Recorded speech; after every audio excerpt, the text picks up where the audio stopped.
How you feeling, guys? My name is Josh Hudson. I am a licensed marriage family therapist, and I wanted to thank Betterment Project for sharing this video on his channel. I highly suggest you go check out his video that's on my channel after watching this. 100,000 subscribers. Seems like a pretty good goal to have, right? Well, what if I told you that goal was actually dead wrong to have, and after watching this video, you're going to find out that you've been setting all your goals wrong too.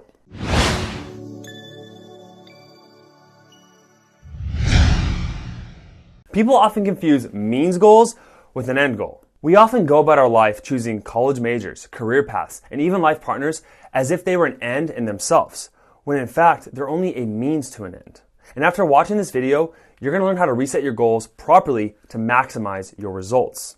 Do you have a goal of graduating from high school with a good GPA? Or finding the girl of your dreams? How about getting rich and becoming famous? These are all means goals. They are a means to getting what you actually want, whether it's freedom, love, understanding, or respect. Tim Ferriss talks about this briefly in his book, The 4-Hour Workweek. He says people want to be quote-unquote rich, but when asked what people really want to do with the money, he finds out that it's only to travel an X amount of times a year or just to not worry about what kind of food to buy.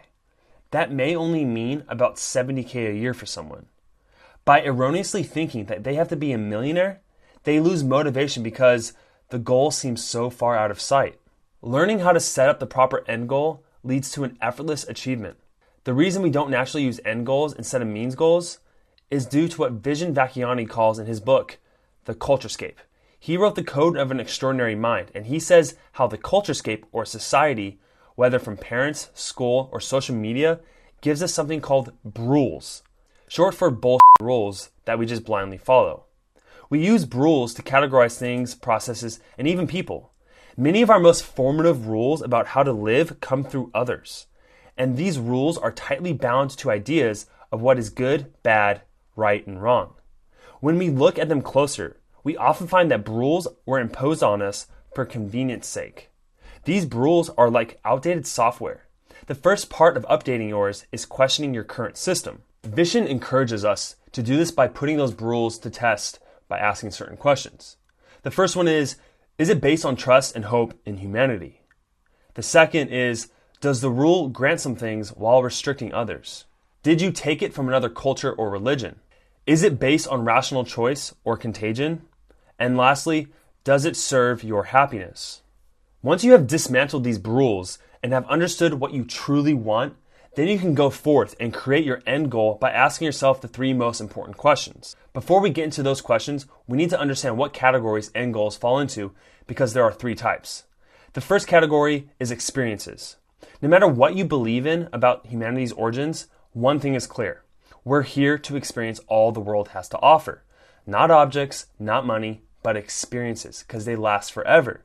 Money and objects only generate experiences. Experiences also give us happiness in the present moment. You need to feel that daily life holds wonder and excitement to sustain our happiness, which fuels your movement towards goals. The second is growth. Growth deepens your wisdom and awareness. It may be growth you choose or growth that chooses you. Growth makes a life an endless journey of discovery. The third is contribution. It is what we give back from the wealth of our experiences and growth. What we give is the special mark we can make on this world. Giving moves us toward awakening the highest level of our happiness by providing meaning in our lives and is a key component to an extraordinary life. All right, are you ready for the 3 questions? The first is, what experiences do you want to have in this lifetime? Write them down. The second question you're going to answer is, how do you want to grow? And the last question is, how do you want to contribute? Vishen says, the great gift of being human is our capacity to see the world anew, invent new solutions, and then use what we know to transform our lives and change the world. Culture isn't static. It lives and breathes, made by us in real time in the flow of life, meant to change as the world changes. So let's do it. It starts at home with you, your life on your terms. Again, a big thank you to Betterment Project for sharing this video with you guys. I really appreciate it. If you guys like what I had to say, go check out my channel, and hopefully I'll see you next time. See ya.